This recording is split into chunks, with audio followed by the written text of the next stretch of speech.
কিরে অনি, কি খবর? আজ না রেজাল্ট দিবে?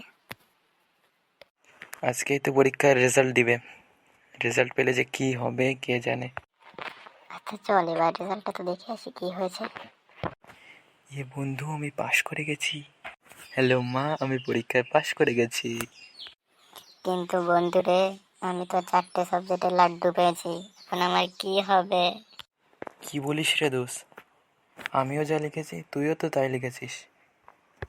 আরে হ্যাঁ, তুই তো আমার সামনে বসেছিলি, তুই যা লিখেছিস আমিও তো তাই লিখেছি।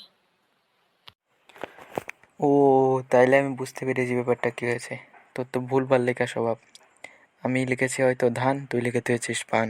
এই জন্যই হয়তো ভুলটা হয়েছে। আরে হ্যাঁ বাল, হয়তো তাই হয়েছে। আরে আমি তো দেখে লিখতে পারি না ভালো করে। শালা আমি কি যে পারি, না নিজে পড়ে লিখতে পারি, না কারো তো দেখে লিখতে পারি। আমার দ্বারা কিছু হবে না বাল। দুঃখ করিস না বন্ধু, সব ঠিক হয়ে যাবে। সামনের বার তুইও সব বিষয়ে পাশ করবি, আমি কথা দিচ্ছি। হুম, বুঝেছি। আর কি যাই, এখন কোথাও যাই ঘাপটি মেরে পলিয়ে থাকতে হবে।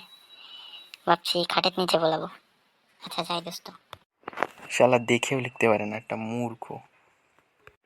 যাক শালা, আমি তো পাশ করে গেছি। ইয়া।